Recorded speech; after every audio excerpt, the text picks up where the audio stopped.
नमस्कार दोस्तों, आपका स्वागत है वार्ता प्रभात में। और हम शुरू करने जा रहे हैं संवाद का आज एपिसोड।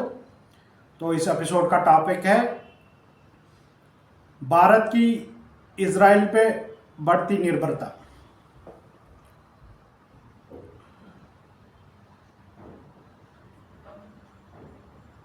तो आपसे बात करेंगे इसके बारे में, एक डिटेल एनालिसिस देंगे और आपको पूरा बताएंगे कि आज का जो टॉपिक है उसका उद्देश्य क्या है। बराक मिसाइलें, ड्रोन और विस्फोटक हथियार, क्या भारत इजराइल पर ज़रूरत से ज़्यादा निर्भर हो रहा है? सोचने की बात है। तो इस पे हम डिटेल एनालिसिस करेंगे। उसके लिए हमको जाना पड़ेगा थोड़ा सा पीछे। 2025 मई में जब ऑपरेशन सिंदूर भारत ने लॉन्च किया, पाकिस्तान के खिलाफ भारत की निर्णायक सैन्य कार्रवाई थी। लाहौर में दुश्मन का एयर डिफेंस सिस्टम तबाह हो गया और इस पूरे ऑपरेशन में भारत के साथ सबसे मजबूती से जो देश खड़ा था वो था इजराइल। लेकिन अब सवाल यह है कि क्या भारत अब इजरायली हथियारों पर ज़रूरत से ज़्यादा निर्भर हो रहा है? यानी जो मेक इन इंडिया है वो शायद कहीं असेंबल इन इंडिया में परिवर्तित ना हो। इसी पे हम आज डिटेल एनालिसिस करेंगे।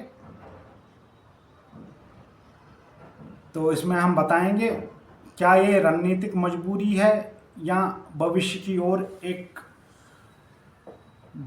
भविष्य में एक बड़ी कमजोरी बन जाएगा। ऑपरेशन सिंदूर के दौरान इजरायली ड्रोन टेक्नोलॉजी ने निर्णायक भूमिका निभाई थी। रिपोर्ट्स के मुताबिक पाकिस्तान का HQ-9B एयर डिफेंस रडार जो चीन से आयातित है, इजरायली ड्रोन हमले को भांप नहीं पाया और उसमें नष्ट हो गया। ये पहली बार नहीं था। बीते एक दशक में भारत इजराइल रक्षा सहयोग तेजी से गहरा और बड़ा होता जा रहा है। ड्रोन, इसमें आप कह सकते हैं ड्रोन है, एयर डिफेंस सिस्टम है, प्रिसीशन स्ट्राइक हथियार और स्मार्ट बम तक इसमें शामिल है। आज भारत की तीनों सेनाएं जो है, थल सेना, नौसेना और वायुसेना, इजरायली सिस्टम्स पर निर्भर है। अगर हम इन सिस्टम्स पर प्रमुखता से देखें और नज़र डालें तो इसमें Barak 8 MR-SAM air defence system, Spice precision ground bomb, air LORA stand off missiles, Derby और Derby 1 air to air missile, Spike anti tank missile, loitering munition और आधुनिक UAV। अब भारत एयर लोरा और आइस ब्रेकर जैसी मिसाइलें भी हासिल करने जा रहा है इजराइल से। इन मिसाइलों की खासियत है ये इंटरसेप्ट करना इनको बहुत मुश्किल है। किसी भी रडार सिस्टम के पे इंटरसेप्ट करना बहुत मुश्किल है। यहाँ से ही असली बहस शुरू हो रही है। भारत ऐतिहासिक रूप से रूसी हथियारों पर निर्भर है। हमारा जितना भी डिफेंस प्रोक्योरमेंट होता है वो लगभग 80% चीन से होता आया है। तो लेकिन कुछ पिछले एक दशक से हम देख रहे हैं झुकाव इजराइल की तरफ बढ़ता जा रहा है। इसमें हमारे जो रक्षा विशेषज्ञ है, भूतपूर्व सैन्य ऑफिसर है, वो ये चेतावनी भी दे रहे हैं कि विदेशी मिसाइल टेक्नोलॉजी पर ज़्यादा निर्भरता, सप्लाई चेन पर विदेशी नियंत्रण, युद्ध के समय रीस्टॉकिंग में देरी और सबसे ज़्यादा टेक्नोलॉजी ट्रांसफ़र की कमी रहेगी। ये कहना गलत नहीं होगा कि भारत सक्षम नहीं है। Integrated guided missile development programme यानी IGMPD ने अग्नि, पृथ्वी, आकाश जैसे मिसाइल सिस्टम तैयार करके दी है। भारत 2 से 2.5 साल में मिसाइल सिस्टम विकसित करने की क्षमता भी रखता है। लेकिन समस्या क्या है? मीडियम रेंज और लॉन्ग रेंज एयर डिफेंस में बराक जैसी कैटेगरी में भारत के पास आज कोई पूरी तरह घरेलू विकल्प उपलब्ध नहीं है, इसलिए वो इजराइल से ये हथियार खरीद रहा है।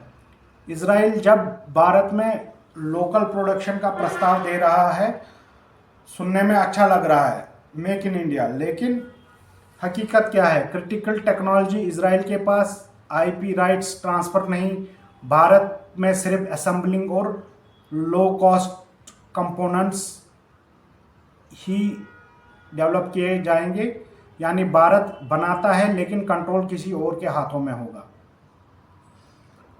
इजराइल भारत का भरोसेमंद दोस्त रहा है, इसमें कोई शक नहीं है, लेकिन सवाल दोस्ती का नहीं, निर्भरता की सीमा का है। हम अपने दोस्तों पर भी कितना निर्भर रह सकते हैं, ये सवाल उठ रहा है। तो क्या भारत को शॉर्ट टर्म सैन्य ताकत चुननी चाहिए या लॉन्ग टर्म आत्मनिर्भरता पर काम करना चाहिए?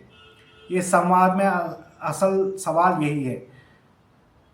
क्या भारत इजराइल पर ज़्यादा निर्भर हो रहा है? हमें तो इस विश्लेषण से पता लगता है कि भारत को शॉर्ट टर्म वेपन्स का डेफिसिट जो उसको पूरा करना चाहिए, और साथ ही में लॉन्ग टर्म के लिए बड़ा दूरंदेशी होना पड़ेगा और अपने मिसाइल सिस्टम डेवलप करने होंगे जो पूरे स्वदेशी हों, टेक्नोलॉजी अच्छी हो। भारत में क्षमता है, भारत में सब कुछ है, और कुछ प्रोग्राम इसके हाल ही में हमने देखा कि चल भी रहे हैं। तो भारत को उसको अपस्केल करना पड़ेगा, उसके सिवाय कोई चारा नहीं है। हम देख रहे हैं कि हमारे आसपास कैसी गंभीर वातावरण है। हमें अपनी सीमाओं को सुरक्षित करना है। जब हम सुरक्षित होंगे तभी देश का विकास सही मायनों में हो सकता है। आपको ये वीडियो कैसा लगा, हमें अपनी राय कमेंट बॉक्स में ज़रूर भेजिएगा। अगर आपको ये वीडियो और ये वीडियो के माध्यम से जो हम ये एनालिसिस कर रहे हैं आपको अच्छा लगता है, तो हमें ज़रूर लाइक, शेयर और हमारे चैनल को वार्ता प्रभात को सब्सक्राइब कीजिए, हमारे वीडियोस को लाइक शेयर कीजिए, और अपने सुझाव भी ज़रूर भेजिए, ताकि आने वाले दिनों में हम इस प्रोग्राम को, जो है हमारा प्रोग्राम संवाद है, इसको और भी अच्छे तरीके से बना सकें। और आपके पास कुछ विषय है वो भी साझा कीजिए। तब तक के लिए मुझे दीजिए इजाज़त। मिलते हैं एक और नए टॉपिक के साथ अगले वीडियो में। जय हिंद, जय भारत।